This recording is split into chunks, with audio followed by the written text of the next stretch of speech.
come to the old days. Okay, so in the old days, Shakespeare, Twelfth Night, Act 3, we all remember it. So the clown says to Duke Orsino, "Now, the melancholy god protect thee, and the tailor make thy doublet of changeable taffeta, for thy mind is a very opal." Wow. Which, So they did know. so, yeah.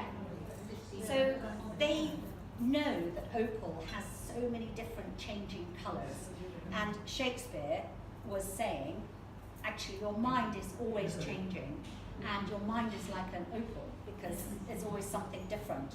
And even changeable taffeta, that's like the Thai silk with the Yes, 2 colours in, or 3 colours, you know, you change it. Yes.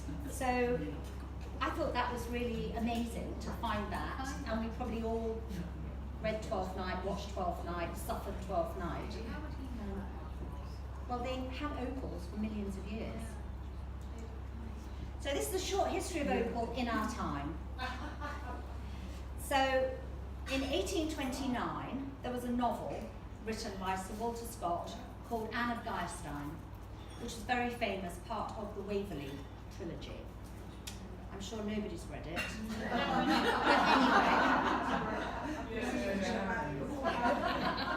Then in 1849, the discovery of opals in Lightning Ridge, that's when Australian opals were discovered.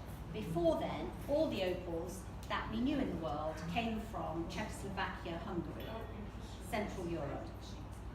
And they were more the white and milky opals. Do you know those, Sue?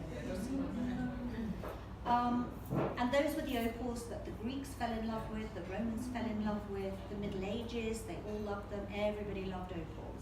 That's why Shakespeare wrote about them. But then in 1849 they discovered the Lightning Ridge opals, which are the opals I've been showing you. So, the next big thing was the Great Exhibition at Crystal Palace, which Prince Albert organised. And that was amazing because it was England at the height of the Industrial Revolution. So all the trains had started to connect the whole country, people could move. England was the head, the world leader in engineering for suspension bridges and you name it. So the Great Exhibition at Crystal Palace was for everybody to display what they were doing, all the manufacturers to display the bronze, the copper, the brass, the bridges, the ideas, the whatever, and everybody went there.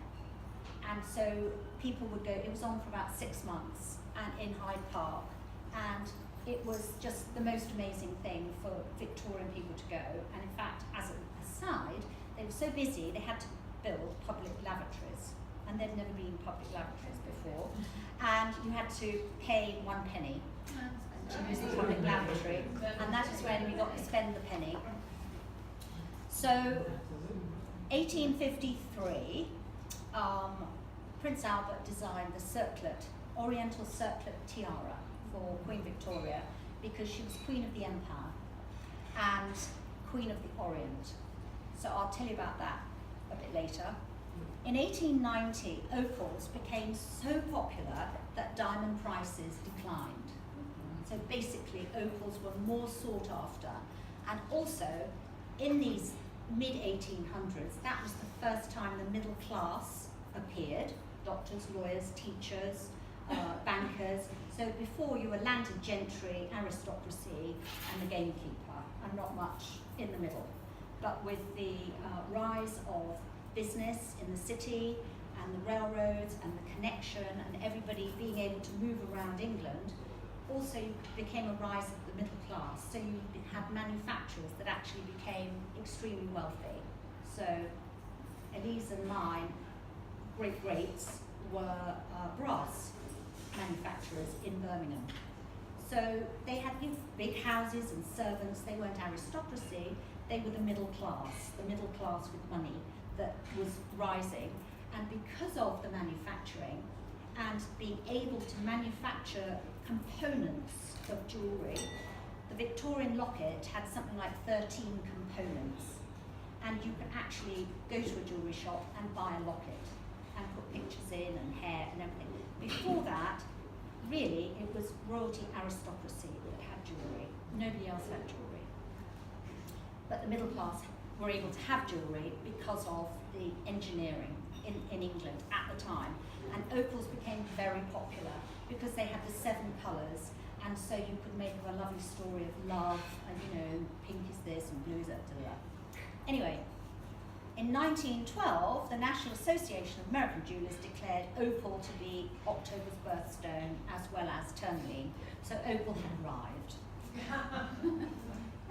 Now, Pliny, to go back, Pliny the Elder, anything you want to ever know or do, you just look up Pliny the Elder, who in 44 AD wrote the Natural History.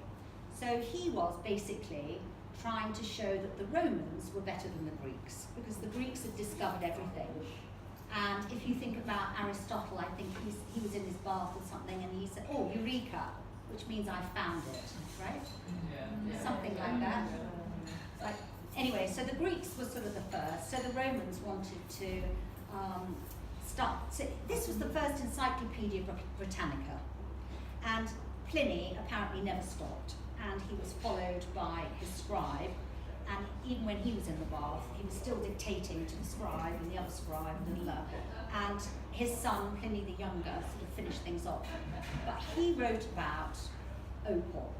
In my last talk, I talked about how he identified emerald and aquamarine as being beryls, brother and sister, and how the emperor, Nero, who was short-sighted, looked through a big beryl because it acted like a glass, like a you know, pair of glasses, and the German word for glasses is Brille, which comes from beryl. I can see we all remember that from the last time. So Pliny also loved opal, and he said it's made up of the glories of the most precious gems. There's the gentler fire of the ruby, the brilliant purple of amethyst, there's the sea green of emerald, all shining together in an incredible union. Some aim at rivaling in lustre the brightest azure, which is the ones I like, of the painter's palette, others the flame of burning sulphur, or of a fire quickened by oil. So he wrote that 44 AD about opal. And the Cleopatra, etc., they loved pearls, emeralds, and opals. Highly, highly prized. So, for many, many years they were beloved. So for the Greeks, they were the tears of Zeus, prized as high as a diamond, gifted of foresight and prophecies, success in war. So that's what the Greeks thought about opals. The Romans, for them, opal was a precious gem of hope and purity. They believed it could cure illness. For the Arabs, they believed that opals could make the wearer invisible. And they believed that opal had fallen from the sky and that it contained lightning. They didn't know where it came from, so it could as well have come from the sky. Like peridots are found, Caroline found peridots in the desert in Saudi that were from meteorites. So those peridots did come from the sky. So in the Middle Ages, opal became known as ophthalmius or eye stone, and was thought to strengthen eyesight, and blonde maidens wore opals to protect their hair from fading. And today, opal is October's birthstone. It's the 14th anniversary gemstone, and it's actually highly prized by collectors and jewelers. So why do we all think opals are bad luck? Yeah. Why?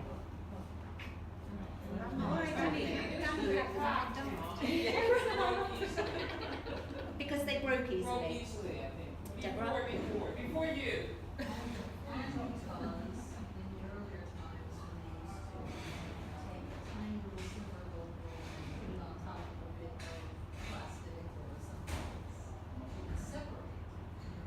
That's the glue would come unstuck. Yeah. Anything else? No? Well, it's the sort of thing that grandmothers, great-grandmothers would tell you, because it's from that era, the 1800s, that the tales of bad luck came. And in the 1800s, the diamond merchants began to spread rumours that opal brought bad luck to the wearer, because they were very annoyed at the diamond prices. Because the diamond price Yeah. is going down. They said it was a fragile gem. They said that actually it's an evil eye, bringing bad luck, unless it's your birthstone. The one that I think, maybe from the actual Australians, is that what they would do if you're in the outback, they would place a sliver of opal on your forehead if you had a fever. And if your fever really got so high, it could crack the opal, and that would be the end of you, really, because your fever was high enough to crack the opal and to dry it out. So that could be an Aboriginal bad luck. The other ones, yes, it's fragile, but it's no more fragile than many other gemstones. So one guy came to England in the 1800s with opal, and he tried to sell it to the jewellers, and they didn't want to know, because they all were selling what they were selling, they didn't want anything else, and they didn't want this one man with the one supply. And somehow it caught the eye of Prince Albert at the exhibition, and he loved it, and he presented Queen Victoria with opals, and she fell in love with opals.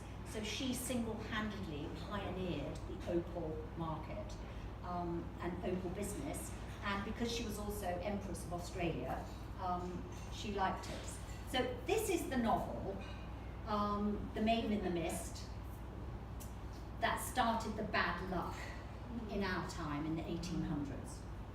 It featured a beautiful Lady Hermione, an enchanted princess who wore a fabulous opal in her hair, which changed colour according to her moods.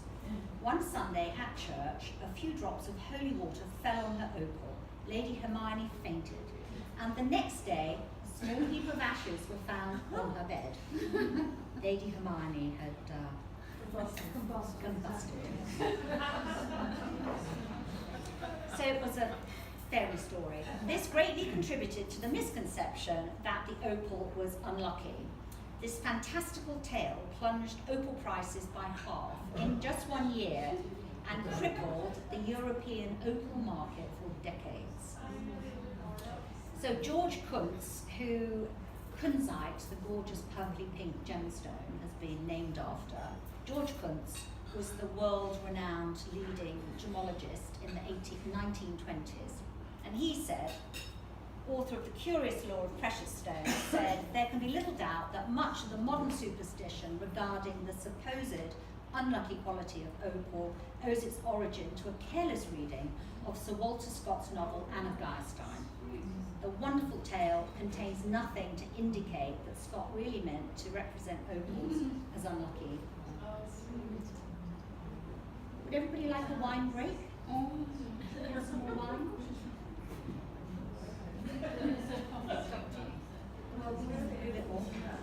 Okay, so Queen Victoria's Oriental tiara was designed by Prince Albert, and this is the original invoice from Garrard's in 1853. And it indicates everywhere. And here it says diamond and opal tiara. However, you'll see that the Oriental circlet tiara has no opals in. So what happened was, this was Queen Victoria's favourite because it was light, and Prince Albert designed it. So it's all fleur-de-lis, it's meant to represent India, the Orient, and it had beautiful opals here. When Queen Victoria died, and Bertie gained the throne, married to Princess Alexandra of Denmark, she didn't like opals. So she took them out, and she put in rubies.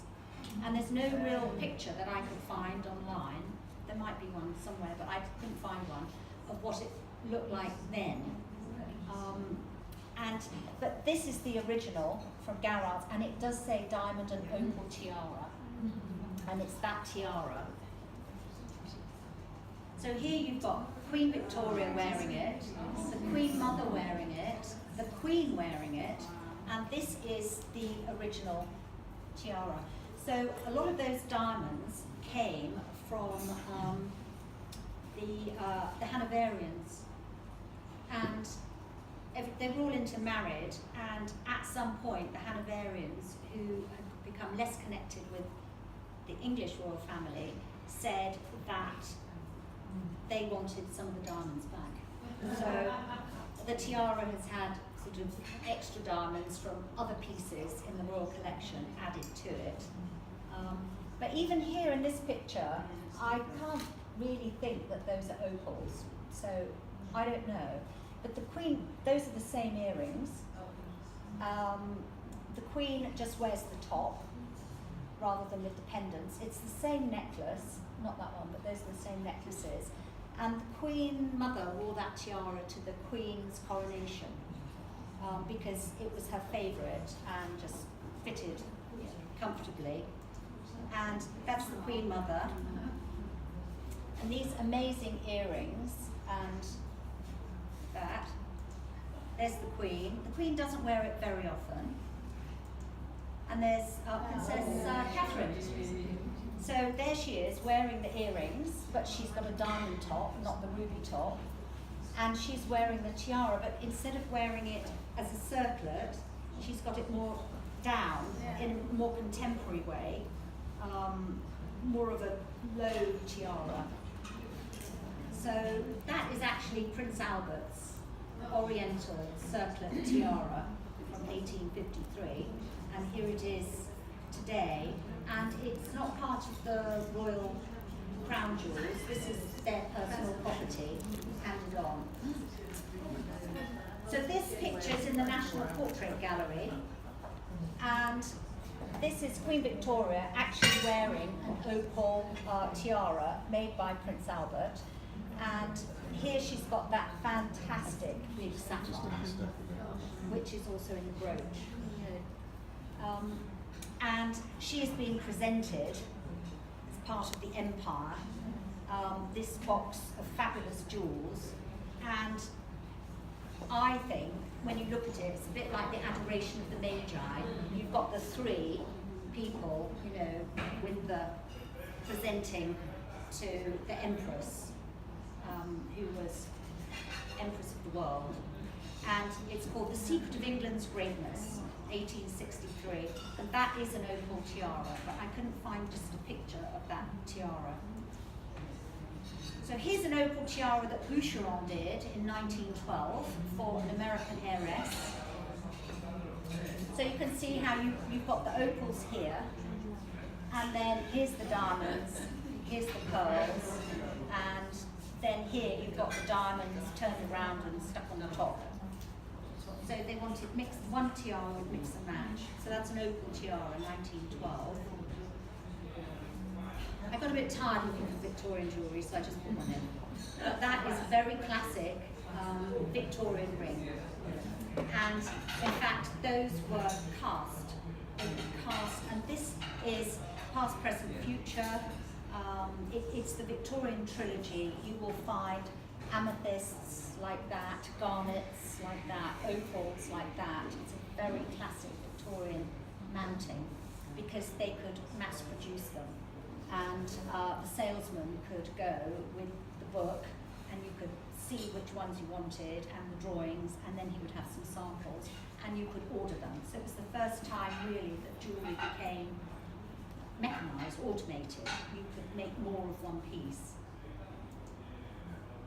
This of course is fabulous Victorian jewellery that somebody would treasure. It's got one piece missing up there. But again, a mix and match. And then this, which I don't think the Queen likes at all because she's never been seen wearing this, apart from here. So this was the largest ever opal that they found in Australia, in Andamuka, and it's 203 carats. I think it's a bit bigger than Christine's opal. She has it around her neck, but not much. Christine has a beautiful big opal, which is the first opal I ever did in Langford. 18 years ago. 18, 17. And Christine's opal, I just set very simply, and it's just gold round, and you can just wear it. I think this, for me, that's too itsy bitsy and fussy for that great piece. You need to get the symmetry and simplify it, I think. And in fact, the Queen apparently has only ever really worn it once, when she was given it.